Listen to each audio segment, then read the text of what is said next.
എല്ലാവർക്കും ടെക് ലൈമത്തിലെ നമ്മൾ ഡിസ്കസ് ചെയ്യാൻ പോകുന്നത് നമ്മുടെ റിയൽമി P3 അൾട്രയെ കുറിച്ചാണ്. സോ ഈ സ്മാർട്ട് ഫോൺ നമുക്ക് മാർച്ച് 19 നമുക്ക് ഇന്ത്യയിൽ ലോഞ്ച് ആകാൻ പോകുന്നത്. സോ നമുക്ക് അതിന്റെ സ്പെക്കിംഗ് കണക്ക് നോക്കാം എങ്ങനെയുണ്ടെന്ന്. കാരണം ഈ സ്മാർട്ട് ഫോൺ ഇച്ചിരി കോമ്പറ്റീഷൻ കൂടിയ പ്രൈസ് സെഗ്മെന്റിലാണ് ഇറങ്ങിയേക്കുന്നത്. നമുക്ക് അതിന്റെ സ്പെക്കിംഗ് കണക്ക് നോക്കാം എങ്ങനെയുണ്ട്. ഡിസൈൻ വൈസ് നോക്കുവാണെങ്കിൽ അത്യാവശ്യം കുഴപ്പമില്ലാത്ത ഡിസൈനൊക്കെയാണ്. പിന്നെ ബാക്കിൽ നമുക്ക് അത്യാവശ്യം ഒരു എന്താ പറയുക മൂൺ ഗ്ലോ എന്ന് പറഞ്ഞൊരു ഫീച്ചർ ഉണ്ട്. അപ്പോൾ ഒരു മൂണിന്റെ ഒരു ഡിസൈൻ നമ്മുടെ ചന്ദ്രന്റെ ഡിസൈനിൽ ബാക്കിൽ ഗ്ലോ ചെയ്യും ഒരു ഗ്രീൻ കളറിൽ രസമാണ് കാണാൻ ബാക്ക്. 7.38 ആണ് തിക്നെസ് വരുന്നത്. ഭയങ്കര സ്ലിം സ്മാർട്ട് ഫോൺ ആണ്. 151 ഗ്രാം വെയിറ്റ് വരുന്നുണ്ട്. പ്ലാസ്റ്റിക് ബാക്ക് അല്ലെങ്കിൽ വീഗൻ ലെതർ ബാക്ക് ആയിരിക്കും വരാൻ പോകുന്നത്. പ്ലാസ്റ്റിക് ഫ്രെയിമും പിന്നെ IP69 റേറ്റിംഗ് വരുന്നുണ്ട്. അത്യാവശ്യം നല്ല ഡ്യൂറബിൾ ആയിട്ടുള്ള സ്മാർട്ട് ഫോൺ തന്നെയാണ്. ഡിസൈൻ വൈസ് പറയുകയാണെങ്കിൽ പേഴ്സണൽ പെർസ്പെക്റ്റീവ് ആണ്. ചിലർക്ക് ഇഷ്ടപ്പെടാം, ചിലർക്ക് ഇഷ്ടപ്പെടാണ്ടിരിക്കാം. ഡിസ്പ്ലേ നമ്മൾ നോക്കുവാണെങ്കിൽ 6.7 ഒരു 1.5K 10-bit ക്വാഡ് കർവ് ആണ്. ക്വാഡ് കർവ് എന്ന് പറഞ്ഞാൽ അത്രയ്ക്ക് കർവ് അല്ല. മീൻസ് മോട്ടോയുടെ പോലത്തെ അഗ്രസീവ് കർവ് ഒന്നുമല്ല. ഒരു മിനിമൽ കർവ് ആണ്. 120 Hz റിഫ്രഷ് റേറ്റ് ആണ് വരുന്നത്. HDR10+ സപ്പോർട്ട് ചെയ്യുന്നുണ്ട്.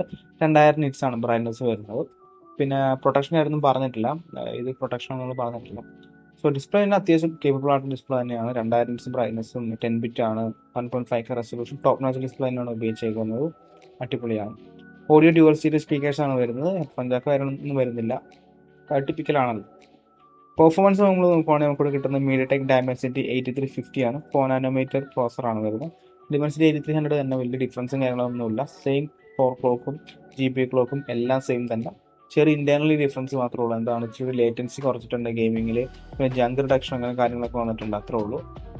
സ്റ്റട്ടറിംഗ് ഒക്കെ ഇത്തിരി കുറച്ചിട്ടുണ്ട്. അത്രേ ഉള്ളൂ ഒരു കാര്യം. വേറെ വ്യത്യാസമുള്ള കാര്യങ്ങളൊന്നും ഇല്ല. സ്പെക്ക് ഇവിടെ കൊടുത്തിട്ടുണ്ട്. സെയിം GPU തന്നെയാണ്. LPDDR5X RAM ആണ് ഉപയോഗിക്കുന്നത്. പിന്നെ UFS 3.1 സ്റ്റോറേജ് ആണ് ഒരു വരും. ആൻഡ്രോയിഡ് സ്കോർ നമ്മൾ നോക്കുവാണെങ്കിൽ total 13,77,314 total score. CPU 2,87,079, GPU 5,43,202 കിട്ടിക്കൻ ചിപ്സെറ്റ് തന്നെയാണ്. പെർഫോമൻസിന്റെ കാര്യത്തിൽ GPU ഒക്കെ അടുത്തൊരു നമ്മുടെ 7+ Gen 3 അടുത്ത് വരുന്നുണ്ട്. 8 Gen 3 7+ Gen 3 അടുത്ത് തന്നെ നമുക്ക് GPU പെർഫോമൻസ് വരുന്നുണ്ട്. പിന്നെ അത്യാവശ്യം നല്ല സസ്റ്റൈൻഡ് പെർഫോമൻസും കിട്ടുന്നുണ്ട്. OS നമ്മൾ നോക്കുവാണെങ്കിൽ റിയൽമി UI 6.0 ആയിരിക്കും. Android 15 out of the box. 2 വർഷത്താണ് 3 വർഷം സെക്യൂരിറ്റി അപ്ഡേറ്റ് ആണ് വരുന്നത്. റിയൽമി UI 6 അത്യാവശ്യം നല്ല ഒപ്റ്റിമൈസ്ഡ് ആയിട്ടുള്ള ഫീച്ചർ റിച്ച് ആയിട്ടുള്ള UI തന്നെയാണ് വരുന്നത്. ക്യാമറ നമ്മൾ നോക്കുവാണെങ്കിൽ ബാക്കിൽ നമുക്ക് ഡുവൽ ക്യാമറ സെറ്റപ്പ് ആണ്. പ്രൈമറി അത്യാവശ്യം നല്ല ക്യാമറ സെൻസറാണ് ഉപയോഗിച്ചിരിക്കുന്നത്. ഒരു 50 മെഗാപിക്സലിന്റെ സോണി IMX896 സെൻസറാണ്. 1/1.56 ഇഞ്ച് സെൻസർ, 5.2 ഇഞ്ച് സെൻസർ അങ്ങാണ്ടാണ്. ഇച്ചിരി ലാർജർ സെൻസറാണ്. സോ അത്യാവശ്യം നല്ല ക്വാളിറ്റി പിക്ചേഴ്സ് നമുക്ക് കിട്ടും. OIS സപ്പോർട്ട് ചെയ്യുന്നുണ്ട്. മാക്സിമം 4K 60 FPS റെക്കോർഡ് ചെയ്യാൻ പറ്റും. പിന്നെ 8 മെഗാപിക്സൽ f2.2 അൾട്രാ ആണ് വരുന്നത്. സോ മാക്സിമം 1080p 60 FPS ഒക്കെ വരെയും കിട്ടാൻ സാധ്യതയുണ്ട്. ഫ്രണ്ട് ക്യാമറ ആയിട്ടൊന്നും അറിയത്തില്ല. അതിന്റെ പ്യൂർ ലീക്സ് ഒന്നും വന്നിട്ടില്ല. മോസ്റ്റ്ലി 32 മെഗാപിക്സൽ കിട്ടാനാണ് സാധ്യത കൂടുതൽ. ബാക്കിൽ ക്യാമറ വെച്ച് നമ്മൾ നോക്കുവാണെങ്കിൽ അത്യാവശ്യം നല്ല ക്യാമറ സെറ്റപ്പ് ആണ് വരുന്നത്. പിന്നെ അറിയാം, ഇത് ജസ്റ്റ് ഒരു പേരിന് വേണ്ടിയാണ് ഡുവൽ ക്യാമറ സെറ്റപ്പ് എന്ന് പറയുന്നത്. കാരണം എന്ന് പറഞ്ഞാൽ 8 മെഗാപിക്സൽ ക്യാമറ വലിയ ഗുണമൊന്നും ഉണ്ടാവില്ല. നമുക്ക് ഉപയോഗിക്കാൻ പറ്റുന്ന ആ പ്രൈമറി സെൻസർ മാത്രമേ ഉണ്ടാവുള്ളൂ. പക്ഷെ പ്രൈമറി സെൻസർ നല്ലതാണ്.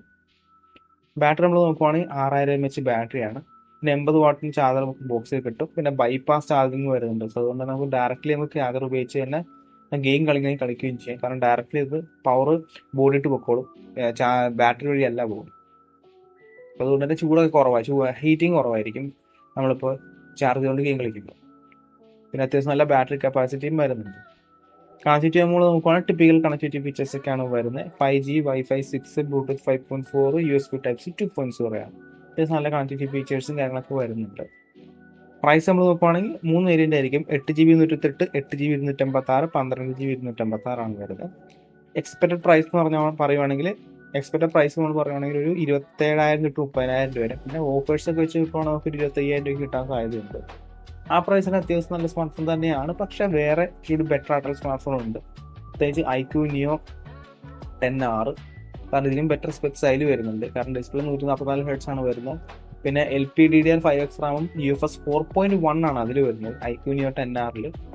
പിന്നെ നമുക്ക് വരുന്നത് പറഞ്ഞാൽ സ്നാപ്ഡ്രാഗൺ 8S Gen 3 ആണ്. പിന്നെ ലാർജർ ബാറ്ററി വരുന്നുണ്ട്. 6400 mAh ബാറ്ററിയാണ്.